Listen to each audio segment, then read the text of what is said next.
Adrian, why don't you introduce yourself? Hello, Sarah, and thank you for having me, first of all. So, I'm Adrian Stanek.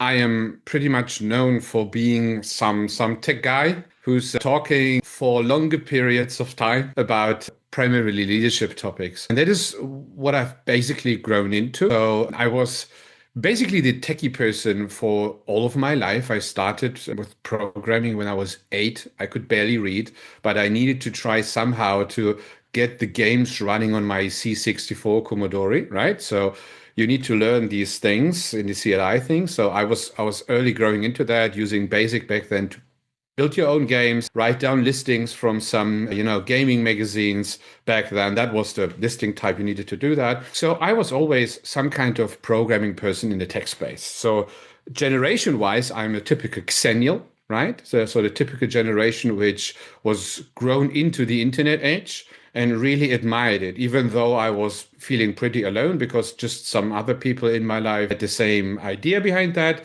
And everyone else was a little bit like, the internet is nothing for the future. Everyone was doubting everything, right? And you saw the potential, the first online games, the internet itself, the HTML, right? That you could now create a site and show it to others. That was so fascinating to me, even though I wasn't going into that directly into like a professional developer. I wasn't that. I was treating that as a thing I really like to do for myself. I was then growing into the media industry where I took an apprenticeship. Later on, I went for engineering. So I'm a state certified engineer and went back into more and more software development again when I was basically building for now 19 years, I think, businesses together with other business partners in the media and the IT space. So basically building product. Digitization was for a long time a topic of mine.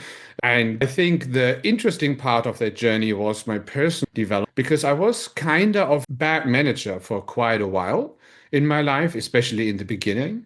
I will And definitely be digging into that deeper. we can do that, right? And grow into something over the last years, the last decade in particular. And I became more like a thinking person today. I'm very much into practical philosophy.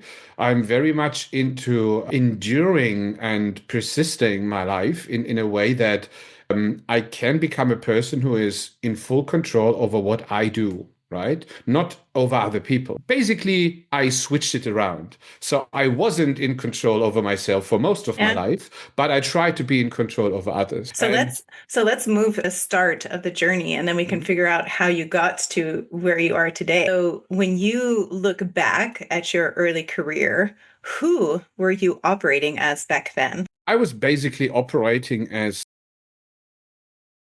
an individual person. I was, starting as an apprentice. I was taking orders from someone else. So I was always having an external agenda from someone else put upon me, even though I didn't realize it. So that is the terminology I use today because I'm, as I said, very deep into the ideas behind that. But I was basically absolutely following orders of someone else. I tried to please other people. I tried to become the person I was supposed to be by my parents, by my grandparents, in an apprenticeship by the master, so by the company I was working for. So I even had the expectation I would go into the apprenticeship and work in that company for the rest of my life. That Oh, was wow. That's yeah. what our parents did, right? I think my dad like worked his entire career at the same company. So, Yeah, I grew up German. That was very German to think like that, yeah. especially like before millennia. Millennium, basically, it was decades, and I grew up in that. So I was very like having external agenda, and I was obeying others and try to please others. So I became a people pleaser. So I was, aligning myself to others. The problem was when I then got into management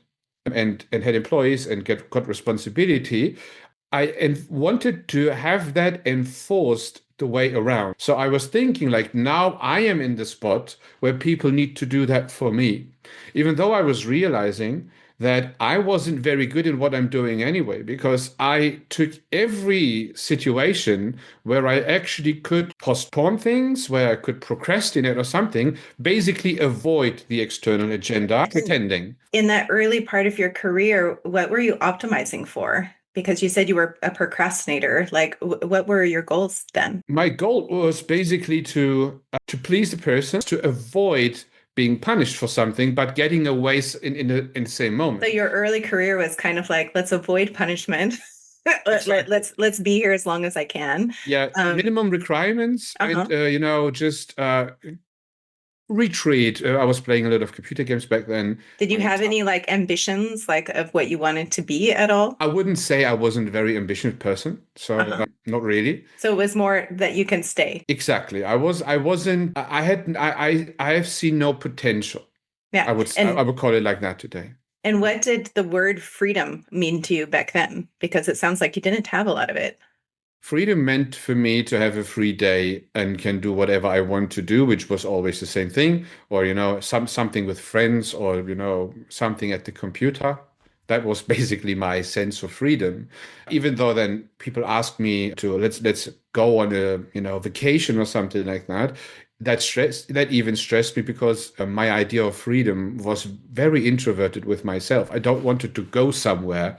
I wanted to stay at home. There were no Ah, more so it was like, I places back want to then. be able to disconnect. That for you felt free, like freedom. Exactly. So I was, to point out, I was very introverted back then. And the interesting part was the internet world actually helped me to find a space where my introversion isn't an issue at all. I could live out the early stages of the ideas of leadership I developed for myself, but I only used it there, like a little bubble where I can practice my ideas. But in Hmm. real life, I was a different person. I was Okay. totally obeying what others told me to do, right? I was Yeah. following others, while I switched off and was another person Yeah. when I As a was way to online. preserve your energy, or I guess if you had no autonomy, you probably needed a space in order to recover from that. Probably a form of recreation slash practice of something. I think that was the first sense of potential I felt, even Uh-huh. though I couldn't apply it, because if I would have tried it in my professional space, it wouldn't have worked back then because there was no space. It wasn't an environment where someone was supposed to step up and do something very interesting there in terms of leadership, or go beyond Call of Duty or something like that. That wasn't something you were supposed to do, let's say. Yeah. But in the online world, you could do that. There were like spaces, first online communities, and all always ended up in a leadership position there because I was spending so much time into building up these communities that people accepted me very naturally as the leading person. So I even put time in. I had no problem whatsoever putting time into that spaces. And that was the way of freedom. Even though when I'm looking back or reflecting on that area, it was a little bit like a false ambition because it helped me to get to where I am today. But to that time, it felt a little bit like directed into a direction where I didn't do something for my legacy today. So Is there a moment when you were, because you worked, if I don't get me wrong, around 20 years for media, right? no, it's no, not that much. So I think, yeah. So my first company then was media as well. It was a Yeah. hybrid. So Mhm. yes, you could say that. Sorry, you could Yeah. say that. So it kind of like spread over other parts of your life Yeah, so was there a moment where you realized I'm very good at this, but something is missing? yeah. So I started in the media in printing. I was good at it, but there Yeah. was an upper ceiling of how good you can become Yeah. and how good people want you to be. Hmm. So because there were structures like the old school, I would even say that's an industrial age structure.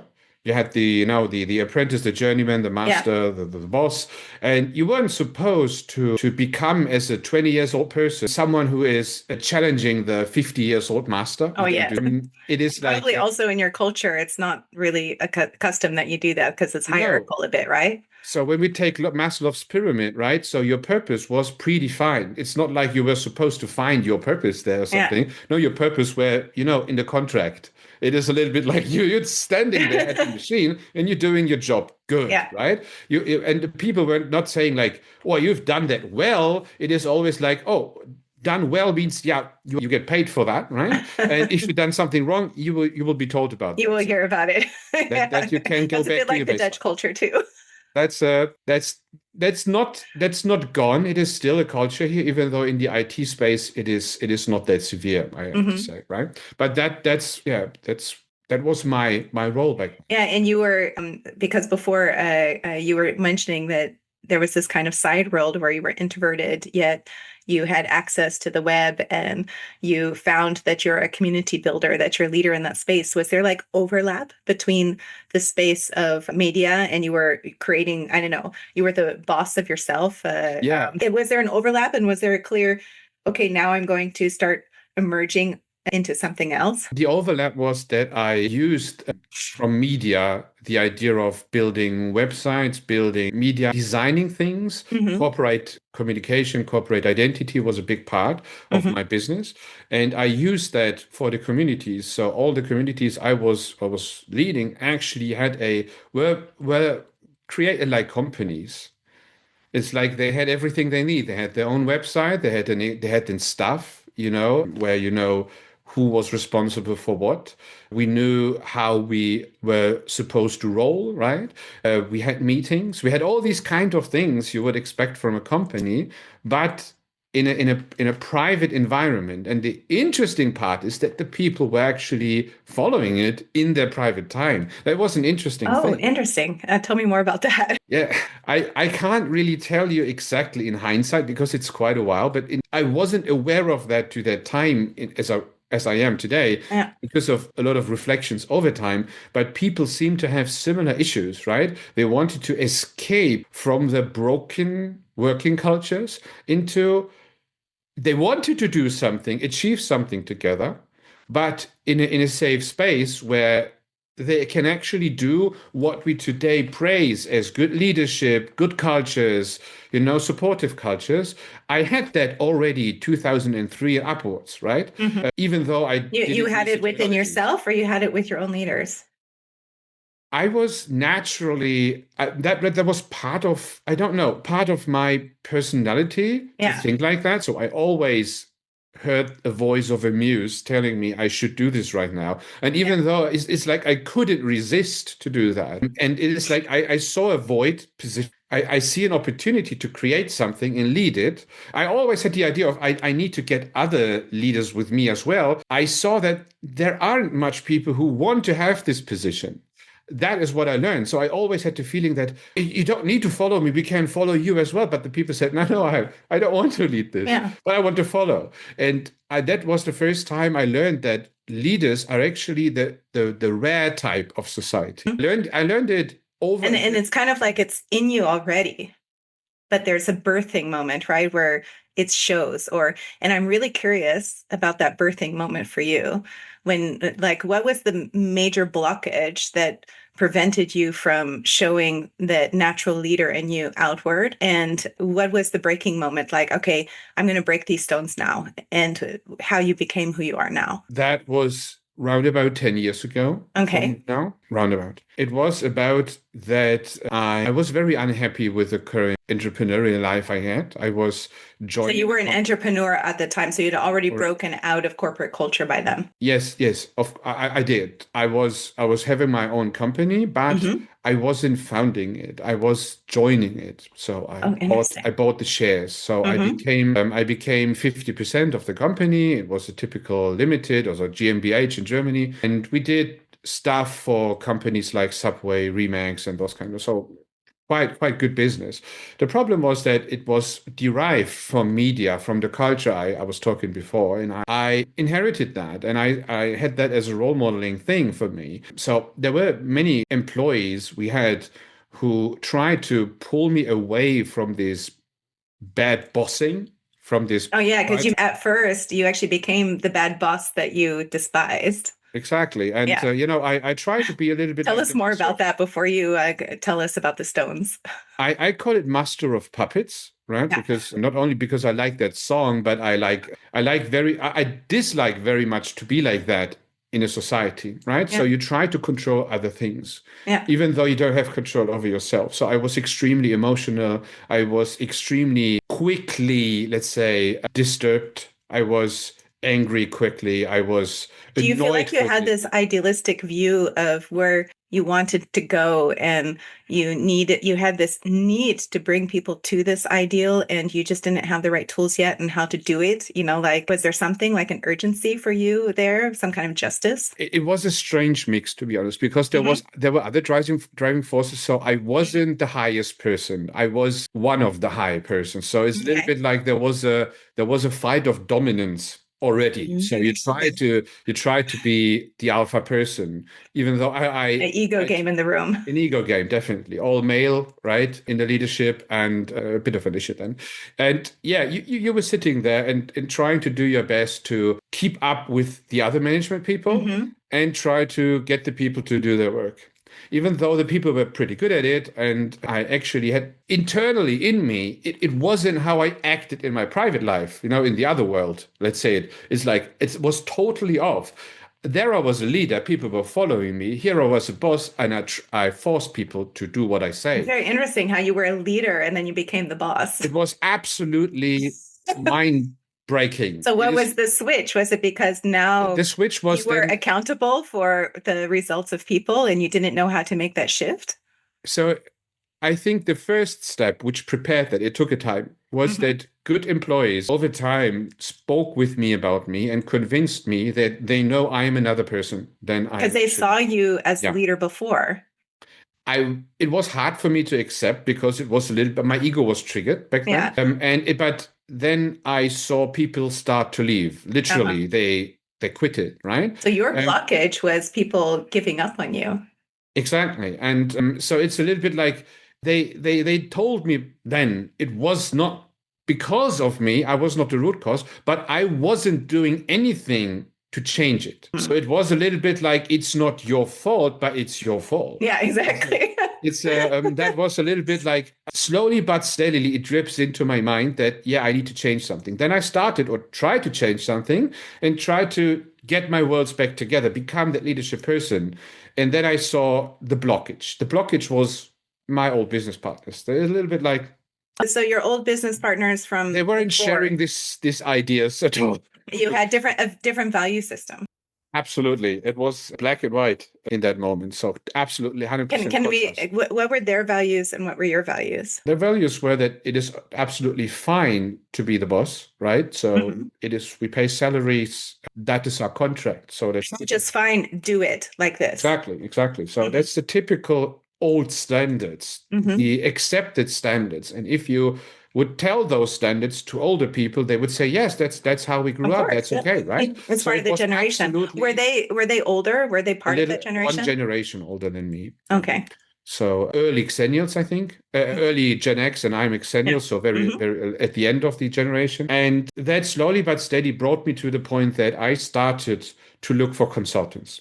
I started to look for change. I Hmm. started to write essays. I started to write blog articles. I Hmm. started to try to help other companies, to help ourselves. That was the interesting part is that I tried to start to help people, but again, I couldn't really do it in my own company because of the blogs, but Hmm. somehow I could do it with other companies. Oh, So that's really interesting.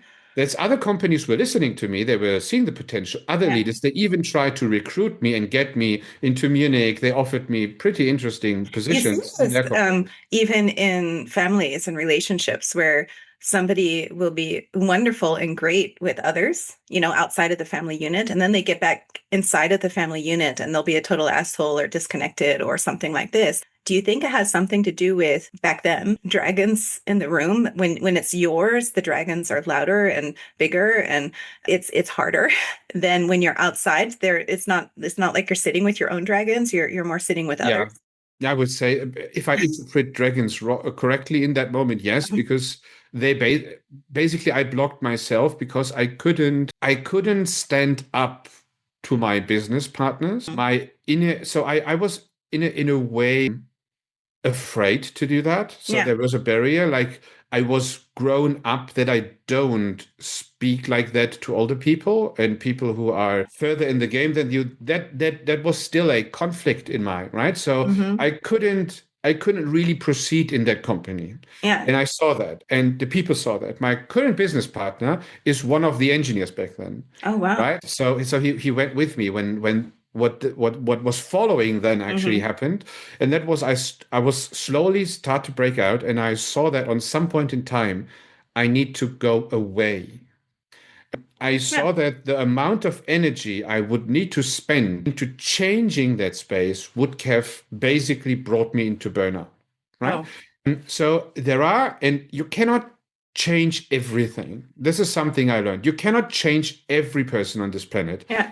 Sometimes it is simply not possible But I'm because curious because, well, I'm jumping ahead a bit, but I know a little bit about you. And I know that you, in the meantime, have adopted a more stoic presence. And if I look at myself back in the day, let's Mhm. say in my 20s or early 30s, there's a lot of environments which, as you said, would lead me to burnout because I was not prepared to handle those environments yet. I wasn't differentiated enough. I couldn't sit with those dragons because they were burning me quite easily. But now, years later, if I would be in the same environment, I think I could handle it better because I'm calmer, I'm more differentiated, and not even that, just that, I'm better at transforming and bridging and bringing people along. And I'm curious if it had a lot to do with you were not yet differentiated yourself or calm in yourself yet. You were not stoic yet. And No, I was not stuck. like, so you couldn't handle it yet. No. And if you would have that same situation now, you may have handled it differently. Yes, I would. First of all, I wouldn't stuck for 3 years in a dilemma, Yeah. and that's the first thing. So Avoiding mode. Avoid the exactly. So conflict. I would no. I It was like sticking in a situation where I actually don't make a decision. I don't go this way or that way. So on some point, you understand. Can you have influence on other persons or can't you? Right? That's easy. So you can control yourself, but you cannot change others by force. You can't Yeah. do that. Mm-mm. And on the point, you see that is it working here or not? And what would have happened in the past would that I was already making a decision in the first year of my struggle with all that, right? I would probably have never lost people to quitting. I would have Mhm. changed earlier. You would have recognized it and been like, nope, this is not acceptable. Exactly. And These are this my boundaries, and this is what I need to do to move forward to honor all of the people that follow you. Exactly. I could have brought more people with me than just Hmm. two, right? Yeah. Because there were not more than two left I could have taken with me because I waited for too long to actually make the change. That was actually so I wouldn't say that I could have changed the other persons. I Mhm. don't think so because I haven't In fact, you accomplished that until cannot today. change others, but you can inspire and influence them by having a different kind of behavior yourself. This is what I did back then after I left because Hmm. that was a waking up call, these kind of things. Then things were easier. And today I have more influence on these people than ever before Yeah. Because you because of need to have influence on these types of people, especially if you are having your own business, you are a contractor or consultant, you will be in rooms with CTOs, C-suits, and very often they're the older generation. So you have to be able to sit with them and influence them. that is I was I think this morning pushing out a video of a stream which was describing multiple sessions I had with different CTOs who weren't able to actually provide the environment for their people because they obeyed their CEOs. Yeah. It's a typical relation. In my opinion, the CTO is next to the CEO, but Hmm. in 99% of the companies, the CTO reports to the CEO. Very The often. CTO only manages what the CEO tells to manage. Yeah. But Very now often that the CEO is disabling the CTO from being able absolutely, to deliver. it is in reality in engineering. There is a real reality. And it's just a managing position. It's not really a strategist person. So, Mhm. and I try to tell the people that you need, if you really want to make a change, we have now done everything we can to help you become a better person, become more stoic, reflect. You are now a great person. Now make the change. This is what I say by practical philosophy. Yeah. Don't be academic about that. Prove if it works. Face your demons or dragons, face them and see how you react and work on that. Become a Yeah. little bit better every day, right? One really big difference that I notice in myself now versus when I was younger, because I think I had a lot of fear when I was younger that I won't be accepted. I need to please. I very, very similar to you. Now, I don't even start the work until we have agreed on that I don't only have the responsibility, but I also have the mandate. If I can't agree on that, I will say no to the project. Absolutely And important. that's a difference in how I behave now than before, where you don't know how often in my younger years I took on responsibilities. I never had the mandate.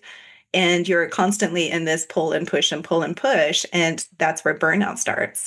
So burnout is all about losing control. Yeah. You have no control, but you're blamed. And Yeah, that is this a horrible situation to be in. in the Stoic sense, there is no happiness. In the Stoic sense, there's calm, there is indifference, and people think indifferent is emotional. It's not. It means that the calm state of the mind is what we refer to happiness. It's to have no problems, it's to be in progress. And the problem with being not in progress is that it means you have a lot of problems. So negative thoughts, anxieties, deadlines, all these kind of burdens you take with yourself. It's like this nervous energy versus a calm energy. Very often, I dislike this question, are you happy? I prefer, are you content? Exactly. Content is calm and happy is nervous energy. Right after happiness is sadness, right? Where content is a different feeling. The society have the idea that happiness is more the hedonistic version, is like the dopamine kick, it's like the pleasure exactly. without suffering. And that is the absolute opposite of what Stoicism is about. Stoicism is about you are always happy and calm. It's more like it's not like serotonin versus dopamine.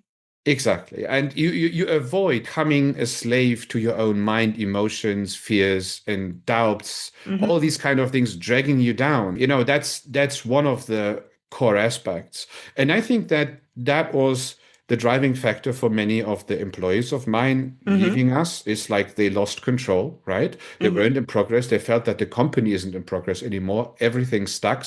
Leadership stuck. It wasn't even leadership, right? That happened. And I realized that I couldn't take this anymore. I was writing about, I tried to express myself to continue the story, right? How it actually came to the moment of rebirth. Yeah, we're at the moment right now of the blockage. Exactly. And I left. I made a decision to leave. Basically, then we founded family in another town. I was leaving then entirely. So I started basically a new life. We got children. Wow. So it's so interesting because I train so many leaders, and it's funny. A lot of these transformations from not being a leader of yourself to being a leader happen exactly at the same time that we have children.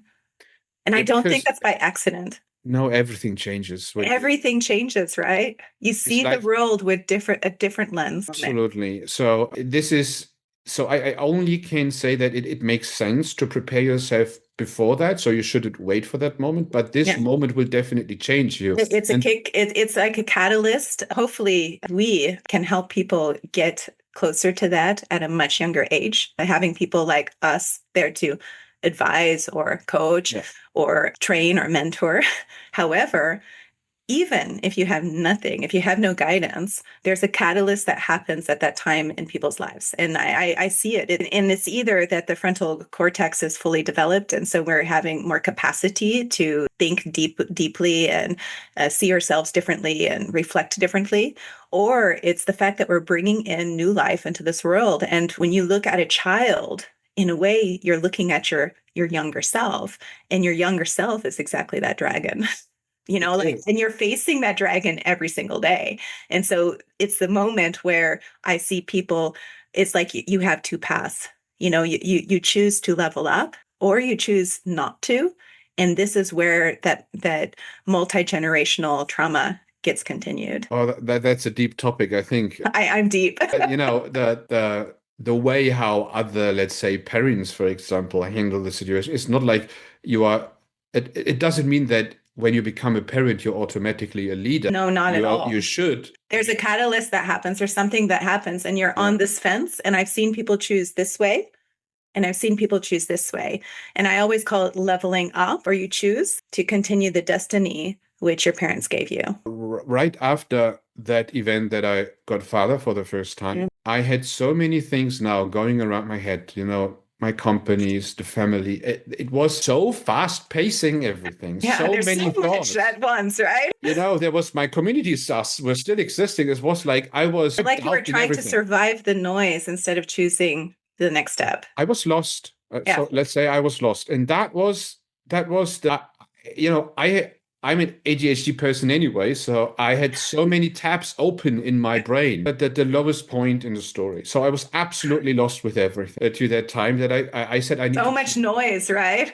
The noise was became unbearable, Yeah. and I had absolutely trouble to see any signals in the noise. So I was totally insecure what my potential is actually. You know, it's like there was a now I saw that there must be some potential as a father. So it like I had problems seeing myself as a father, so I couldn't see myself in the future as a father. I couldn't see myself as an entrepreneur, as a leader, and from that point on, I digged into what I can do. I really reflected my entire life from the early childhood problems there, these kind of things. I really went through 1 or 2 years through that, and I reflected Did you do this all day reflection long on your own, or did you have therapy? with my wife. Mm-hmm. I had several sessions therapy. It wasn't working with that person. Mm-hmm. So I did that, but mostly then with my wife and on some point in time with myself. And Mm-hmm. in other point in but then I actually got to the point where I was listening a lot to, let's say, self-help books. That was a new Mm-hmm. thing. I wasn't doing that before. And I got into Stephen Pressfield's The War of Art, that book behind me. Oh, okay, That yeah. one. And really, I listened to that, but to the audiobook version. I actually don't read. I brought this book because I want to. I know a lot of people which read audiobooks instead of reading with your eyes on the paper. I like to call it reading, like I because people say, oh, I don't read, but you're listening to audiobooks, you're gaining knowledge on a regular basis. You are absorbing knowledge in a different way than watching a YouTube channel or something. It's different. So I would call that reading. It's just I do you read differently, let's say, than somebody that prefers the physical form of looking at the words. exactly. I A was lot doing of that because neurodivergent people prefer this, by the way. yeah, you can do that while you are walking, while you Yeah. are outside hiking, while you're doing your work. Yes. It is great to do that. And Stephen Pressfield was reading the book or narrating itself, and there was this moment. And when I heard that book for the first time, it was the moment I know exactly where I was. I was fixing something in a holiday apartment of my wife. I was listening to that one, and I suddenly stand still and I was frozen. I was absolutely frozen when he was talking about these things and getting to the turning pro moment. To this, he calls it the turning pro moment. Oh. And everything he said in his book, right? In the ways he said it, the ways of how he explained procrastination in his life, that he was running away from something, that unblocked and showed me the person. Suddenly I saw the potential of me. Like a shining bright light, like a muse I could Yeah. see through the noise. There was no noise anymore. I saw exactly who I was supposed to be in the future, who I am right now, who I was in the past, and that this is the threshold. And there This was a is kind of acceptance. and this is the point of no return. I accepted who I was, and that is now over. And I accepted the person who I will be. I understood Nice. all the little strings getting together to that point. And basically, he explained it to me what it meant to me. Mm-hmm. He gave the spark, Yeah. even though he didn't do the work. It was just. Like there's theory and there's execution. Mhm. So how did you move from the theory of who you're becoming to be able to actually being able to do it? What I was doing is I literally, so that was the time as well when we founded the new company together with my business partner. Is this the company you have today or? It's Yeah. Webbar, right? And we basically we changed everything. So I will start to talk to the people, talk to my business partner, talk to my wife. I included everyone. I made sure that everything I thought there should be was there. So people, even junior developers were basically the absolute standard part of the team. They weren't excluded, they weren't treated as the youngs or something like that. It is like I did everything possible to make it work. Next to it, I started to become a professional mentor and coach. I started to help others not making the same mistakes. And that was actually the time when I was starting to really do content every day. Because I found one specific thing: without the reflection, without the creation of content, without expressing myself as an introvert to the world, I wouldn't have changed at all. That is, my big learning. That is what I would say in hindsight, in a Stoic sense, which I learned later, is called the second birth or the rebirth. It is a turning pro moment of Stephen Press. It's the same. It is the moment when a person understands who he or she is actually supposed to be and accepts this way and starts to It's be a a real disciplined sense of person. worth. Yeah. It is the moment when discipline becomes real for you. It is not the I must discipline others, want It's from not you. external, it's It is the internal. I will discipline. Yeah. And it is I developed a way to explain discipline for myself is you have, there are things you don't want to do every day, but you need to do them. You must do them. But the process is what you want to do. So people tend to say, I must do things. That's not discipline. That's the action. Mhm. I will do it anyway, is the discipline around that. And that's the reason why I don't need systems for myself. I'm a disciplined practitioner. Even if a system fails, I can still act to my baseline.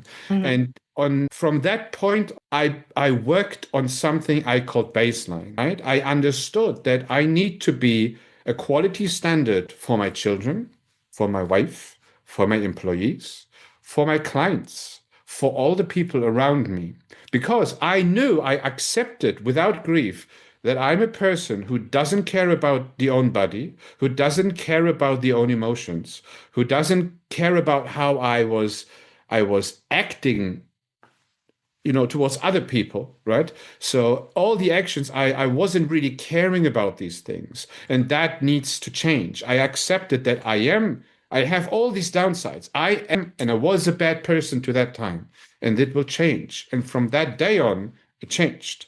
And that was a moment that was the reason I was frozen, because all But I these don't things think at the I don't blink of think an you eye were a went my head. bad person, right? You were just doing harmful things. Which is, the outcome of what a bad person is doing, right? So I wanted to make sure that I'm becoming better now. I couldn't promise myself that I will never do these things again, because that wasn't true. It took time to practice, right? So I learned that that's the reason why I'm today a Stoic. So I'm a full Stoic. That was the Yeah. beginning, 10 years ago, to Yeah. become that person, is to learn that you never become the perfect person. You Yeah, always need to that's what improve. I was pointing at is to Yeah, be truly stoic. You can't label bad and good because you just are, exactly. And right? you need And to accept things. you Yeah, will slip back and sometimes do bad, but you're aware of it and then you choose to do good. exactly. So, the disturbing thoughts, you need to see them. You need to gain back control as quick as possible, but not be like mad about that it happened. Don't Just carry the shame accept it. with you like, oh shit, now I'm a bad person again. I This give is what up. the inner That's the resistance your ego destroyer. wants to do. Yeah, Yeah. that's the and Stephen Pressfield, the big thing, that's the reason why I was talking, especially in the last 3 or 4 years, so heavily about inner resistance. So he pointed out this was the only author which is writing resistance with a capital R. He doesn't call it resistance to change. He calls it simply resistance. It's an entity. And he tells us the muse and the resistance are both entities. We have in every culture a name for those. In German, we have innerer Schweinehund und der Engel, the dark angel and the white Yeah. angel, right? Even a And lot of religions have the dark and, it, yeah. in basically everywhere, because those things are real. They are, some call it spiritual, some call it just a physical lower self. Those are the voices generated by our mind for specific reasons, which aren't really applying to modern age anymore. So we need to have self-discipline in order to self-control ourselves in a society which wasn't simply existing 10,000 years ago. And this is, the human race is old and our brain is old. And I learned to understand that in order to become a good person in a society, a virtuous person, so the four cardinal virtues, right, is extremely important. So wisdom, justice, courage, and temperance. Temperance for me is the most important one, because without temperance, I would be the old person again, you know, because temperance leads to discipline. So discipline, even though neo-Stoics, so the newest Stoics call discipline a cardinal virtue already. And you need to live up to the virtues to not become the person you don't want to be. That is the old idea and the new idea. So discipline is not really it had nothing to do with hustling. Discipline means to understand what your potential is in a positive, in a virtuous way, and try to get there every day, right? Yeah. Try to become better every day to reach on some point in time that potential, even though you will never reach it. It is the goal, the journey every day, And standing up in the morning, committing yourself to who you want to be today. In the evening, reflect on who I was, what was good, what was bad, and bring that and into the next day. a lot of that, you don't know how often I'm asked to transform teams so that they have more ownership, in the end, more discipline, right? And what leaders get wrong about it is exactly the start of your story. If I try to externally drive them towards discipline, towards ownership, it doesn't work. It It all never starts inside a person. It all starts there. And this is the skill I find many leaders lack. I have that discussion with CTOs often. Let's Hmm. say that I sit in a one-on-one. Most CTOs start with one-on-ones. Yeah. It's a mentoring, right? It's not a Mhm. coaching, it's a mentoring.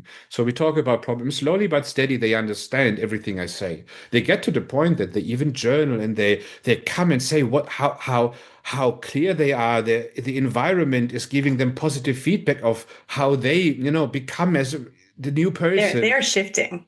Right, and they actually become a role model, but somehow the teams are not changing. And Hmm. and it's like now I'm trying to do this with I put some questionnaires. We have more one-on-ones, and I say you won't change it like this. Don't get me wrong. I completely agree. I think you have to have team dynamic shifts and not even one-on-ones. When you have one-on-ones, very often you create these toxic triangles. You have people talking against each other. You have all of these dynamics that do not create ownership. They only create more drama within your organization. And so many leaders, I think, do this wrong. Absolutely. What is the goal? So let's be practical at the moment. So if you are a leadership person yourself, but you struggle to, you understand now what discipline means for yourself. You reflect every day. You become a person who is self-reflecting. You understand the four pillars of leadership, which is basically your vision, which is being a role model, which is credibility and the ability to challenge and be challenged, right? So all these four pillars I've defined for myself. You understand now, but your team doesn't understand it. And you need to make a real change. You need to create an environment where people have the chance to change. Yeah, and you That actually is have to trust their shifts. And it's not about giving them. I was just given recently. I'm helping a company, and I got this document. I swear, I opened it up, and it was like 20 pages of how to shift the Scrum whatever. And in my mind, I'm like, that is first of all overwhelming, too much documentation. But that's not the way. You it's have to absolutely dare to be transparent, to communicate, and to allow for those hard conversations in the space together. And a lot of people are afraid of that. So they avoid it. They give documents and prescriptive solutions, and it doesn't work. And one-on-ones feel safer because you have some kind of control there. But it's that is not courageous enough to actually shift your team to a more productive space. Like my trick always is to bring it to the team always. you need to. Yeah. And you need to provide. This was the video I was talking about this morning. I was releasing. So it's exactly that topic. So you need. So I went to a CTO and said that you're stuck there. You need to do something, but you're afraid. And what the methods you use, they aren't working because this is a form of procrastination. you don't make the change you need to do. You don't need to change the team now. You need to change the environment for the team, which means Yes. you need to engage the people you are afraid to engage. And I saw myself in the past, I wasn't able to do that. We're talking Yeah. about that, right? So So I many couldn't of these change. failed teams, you have leaders that are afraid to even go into the space and have a conversation with them. You need to change. You need to go to your, for example, as a CTO, you need to go to the CEO, CFO, say, okay, you want to have more performance in the next year. In the next 3 months, we're going to reduce the performance by 20%, and you give me 15% more budget. And then they look at you and say, what? But how does That's it help us? exactly, that's the first advice I normally give. You know, you Exactly. need to provide the space to create ownership. You know, Yes. we need to It's not have, by pushing more yeah, paper in the printer, right? yeah, not more deadlines. No. We need less tickets, Yeah. less features. We need to You need a build space of now. calm. Yeah, If you think about Maslow, yeah. calm, where people feel safe, they are bonded so that they can self actualize. And actually, at that point is where you get innovation. And Exactly. then productivity soars. But so many leaders are afraid of that. Yeah, you basically switch it from top down to bottom up. That is what you need to do. And that takes at least, in a good team, 3 months. And you need to provide the money for that. You cannot just say, yeah, we'll do that, but we just do it in the last hour of the day, which is an extra hour anyway. No, that doesn't work. So if that is more stress on the people, Yeah, and people usually will. they think having, a 30-minute meeting is too much, time commitment. It's dragging the team away from coding or something like this. And it's just you need to invest in Mhm. team connection, understand the values in the room, create a safe space, shift behavior. That's when you start to get to that productive space. And that takes a time commitment. And that takes bravery in a And people it takes because bravery. You need to trust in the process. when I And see a the lot of the people, time, leaders want to be proven that you're trustworthy. And I say, you have to first trust to actually allow others to prove that they're trustworthy. You can't wait for them to prove it to you if you don't trust them to begin with. yeah.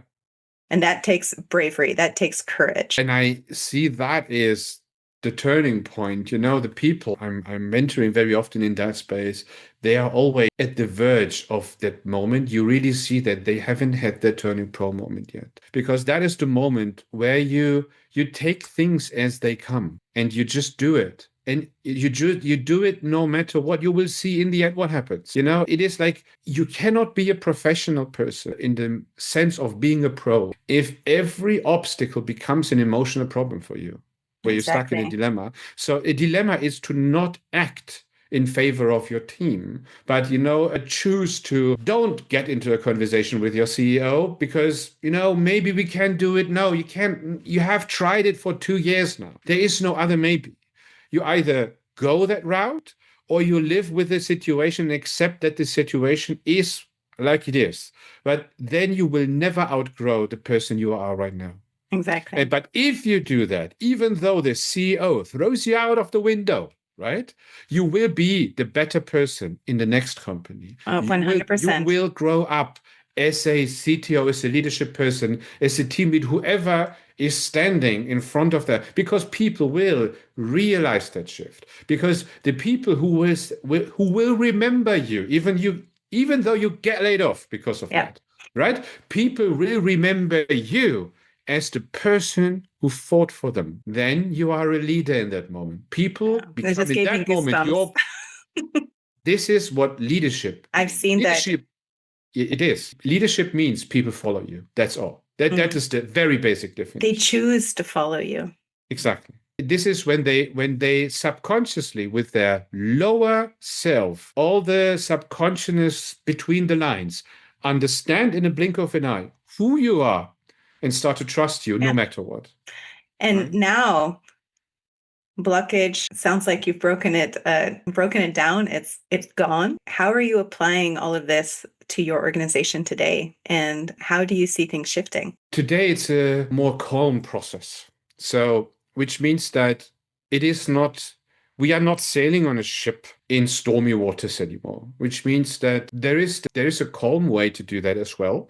So you not always need to be in this. Stephen Pressfield called it. If you ever experienced how a birth of a child looks like, you know that every creation starts bloody, messy, and chaotic, right? Yeah, And exactly. there's nothing planned. It's just like that. But on some point in time, that becomes calm. That becomes, if you do it right, if you have a good relationship with the children, you have a good relationship. It will stay good forever, Yeah. right? And that is the same what we do in the company, in with our It's clients right now. It's And a we bit have, like children, like a lot of parents, they worry that their child, for example, will not be potty trained. And I had this older friend that once told me, because I was worried when my kid's like, oh, they're not getting potty trained. And she said, how many adults do you know that are still wearing Pampers? And it clicked. I didn't worry anymore. If it takes until they're 3, until they're 4, until they're 5, the calm, knowing that they're going to get there, changes how you behave. when you stop making the panties a daily issue in your mind and in the mind of the children, Yeah. because that is the ticket in the software development. Everyone is It's very just trying similar, to, right? yeah, everyone is trying to just pleading the acceptance criteria of something, and is basically blending out everything else. The important things are not important for the children, because the children, or the child in that moment, only sees I'm wearing pants. My parents aren't proud of me. No. That is what children think, and that doesn't make sense. Let them develop. They will lose the old habits on some point in time, but give them time. Everyone is different. Yeah. We are not the same. And that trust in them and that love of them, that's when you said being a good parent, that's what they remember. That those are when you have adult children or teenage children, they want to spend time with you. Exactly. So there was a story of a junior developer we had, and she took ownership for a specific agency client we had. I don't want to talk names regarding clients, Mm. but and the relationship between, so she was really like the typical developer. So I was helping her in their first year of their actual job to totally take ownership of the entire development cycle, including talking to the client. Right. So the entire cycle, I Mm. encouraged her. I helped. I was there. I was supporting.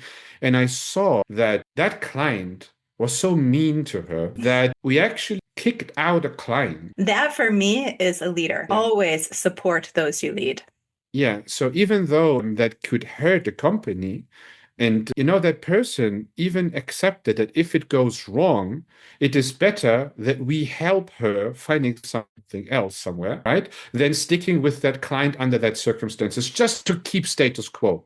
Yeah. I hate that because I couldn't do that anymore, because I saw how long we did that in the other company, obeying everything, accepting everything, swallowing everything. I couldn't do that anymore. And that is something I only can say or tell to anyone. So stand up, stand your ground, help other people, but then shield them. That is Yeah. extremely important. And Don't. what's great is it's not just the leader that needs to be good in this scenario. I remember still, I think I was 16 working in a grocery store, and I still remember to this day this conversation I had with my own manager. There was a customer and they were complaining about something. I didn't know what it was that I was doing. Maybe they thought I paid too much or too little. I don't remember the actual circumstance. But my boss came out and started yelling at me in front of the customer. And I was only 16 years old, and I remained calm in that situation. But afterwards, I looked straight in the eye with my boss and I said, you and I need to have a discussion. And I took him, we went back to the room and I told him, mistakes can be made. And maybe I made a mistake. Maybe the customer made a mistake. But you are my manager and I need to have your support Mhm. always. You cannot yell at me in front of a customer. And I mean, he was much older. He had white hair, and you could just see him like, and he changed. He changed his behavior because I dared to tell him, no, I'm not going to accept this, even being 16 years old.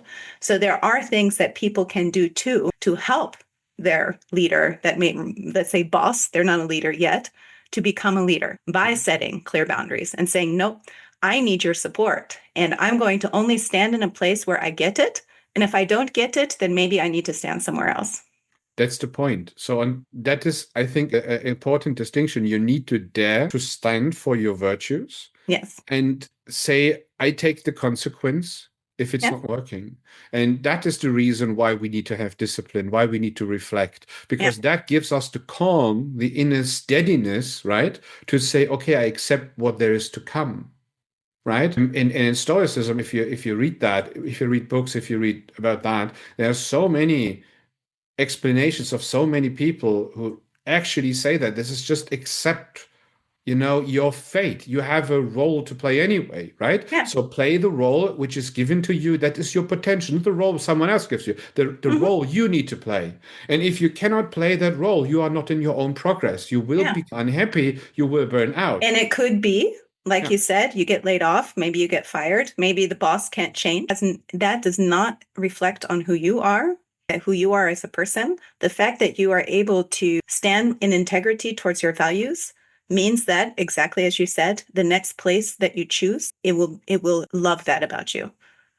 Because you will also be better at picking that next place. You will be more conscious in the Yes. next time, and you simply grew in that situation, Hmm. and that is the point. The learning experience. It is always stay in progress. Yeah. Tony Robbins, progress equals happiness. Yeah. It is absolutely true. It is, of course, a different Yeah. angle, but it's the same story. And of course, you could misjudge it again and make a wrong choice. But again, you learn. Stay calm and don't take it emotional. I Exactly. think Don't take it personally.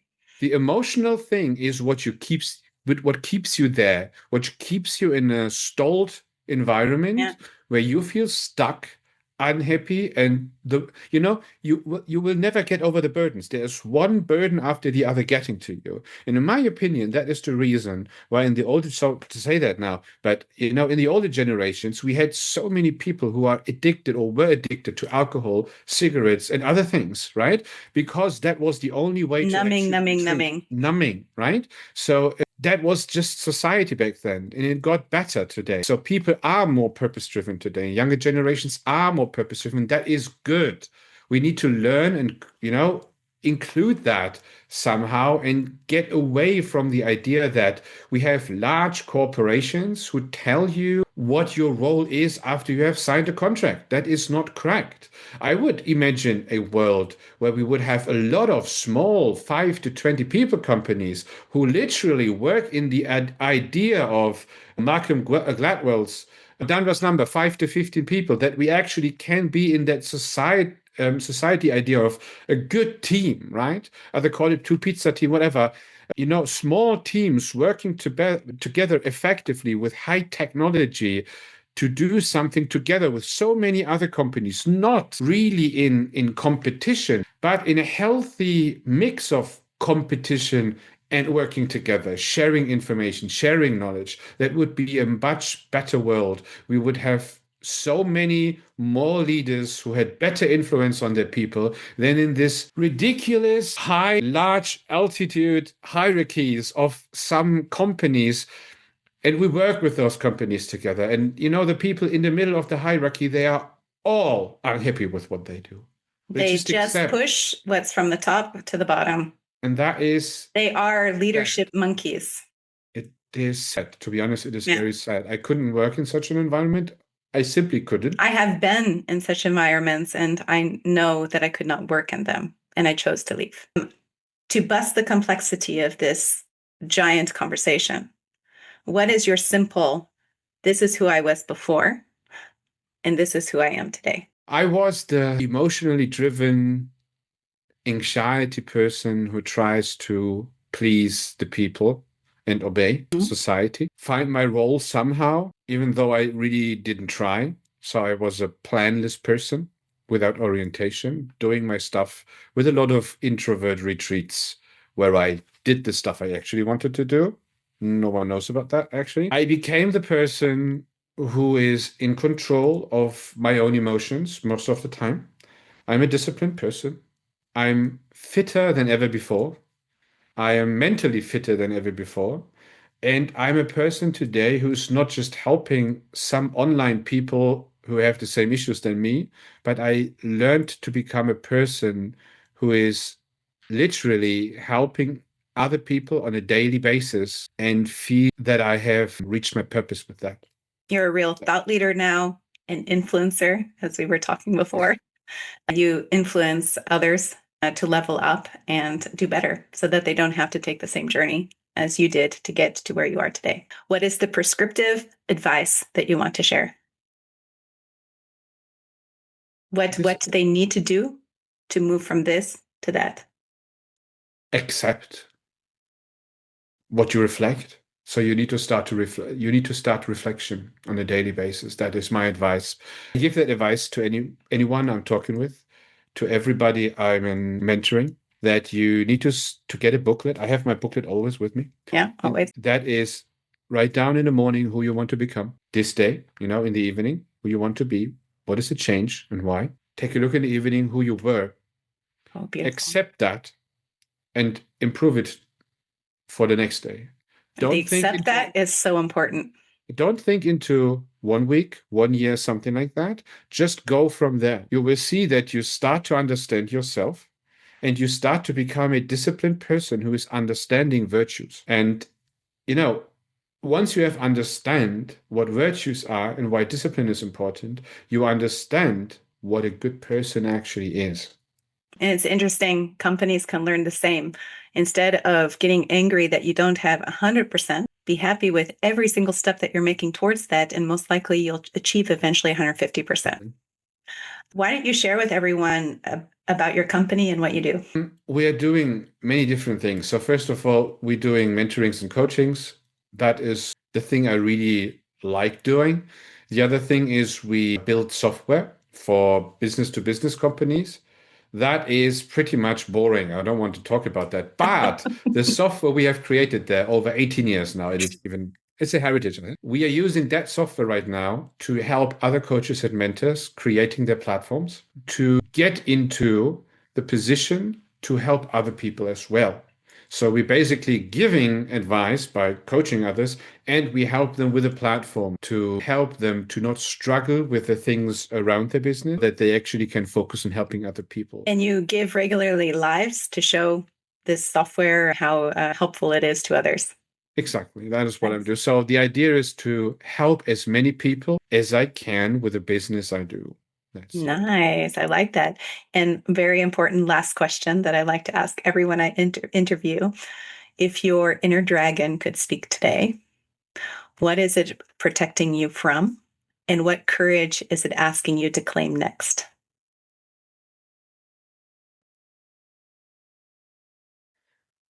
tough question. There are many things coming to my mind where I'm struggling right now and where I need to improve. So I'm not a perfect person. I want to become more controlled in personal conversations when someone not attacks me, but is a little bit rude to me. Mm-hmm. I feel that I still have struggled to control myself. I get back the control very quick, but not quick enough. And I don't want to be that person. That's one of the things. And I found out that I thought I'm a great marketing person next to, I'm a person who can convince people. And I thought I could do something I was not very good about. And that's the confession I do right now. And I learned that I made a mistake, a business mistake, to, let's say, overestimating my own skills and underestimating the market. And I didn't pass that to other people. I thought to myself, I could do it myself. And I wasn't listening to my coach back then. And I thought I knew it better, even though I was literally even fooling myself during reflections because of that. That was probably one of the biggest things for me that Sounds like the same dragon.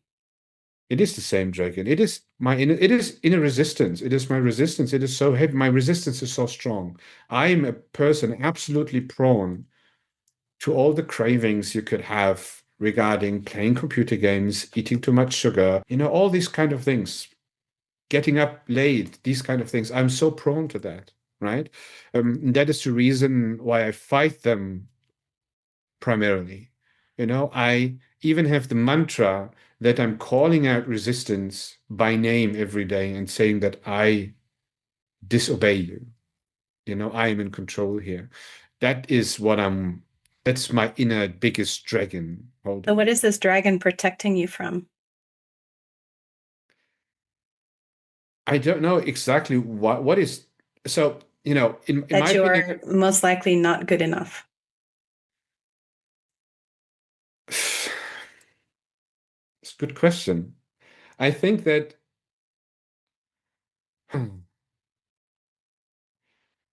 in my head is concept of musin resistance.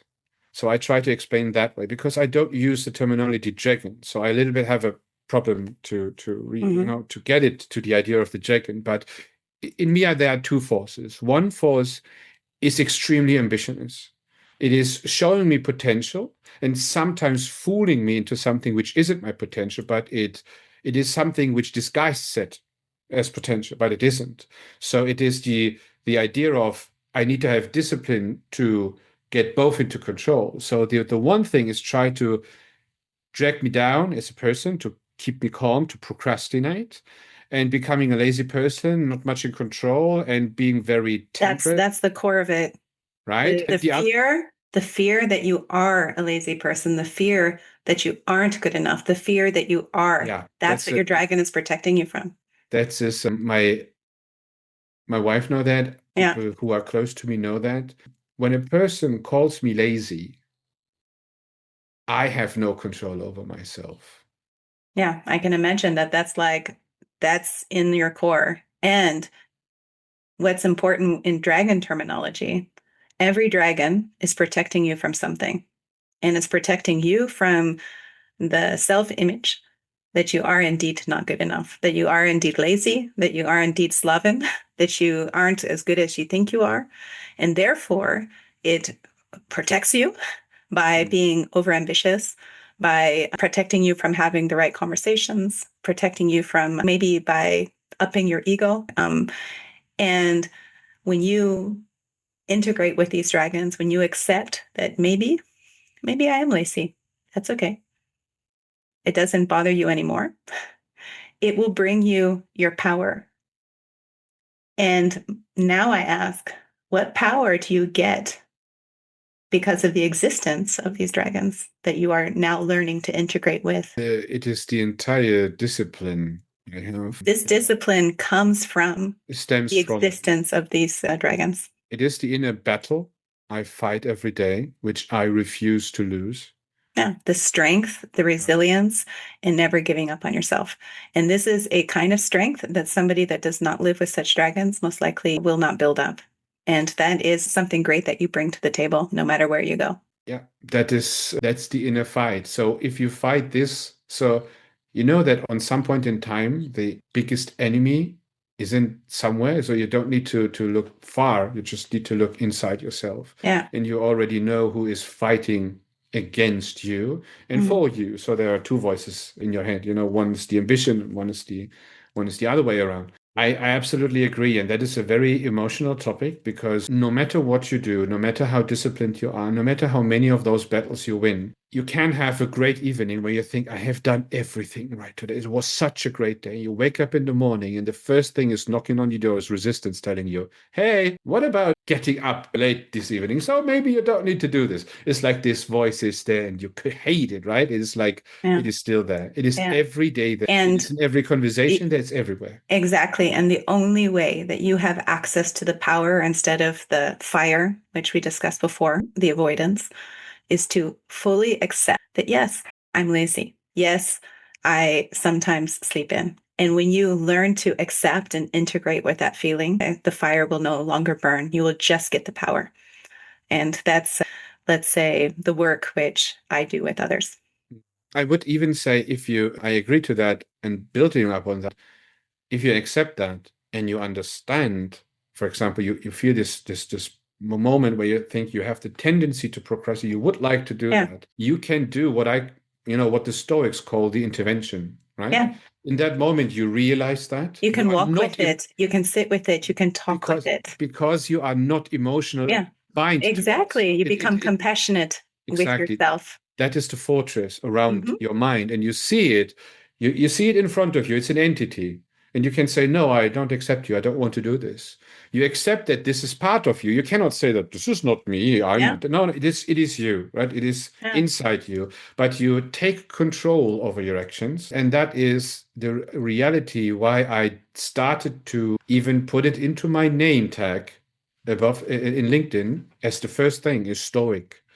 The point is, it reminds me of that control. Reminds you to sit there with that uncomfortable feeling.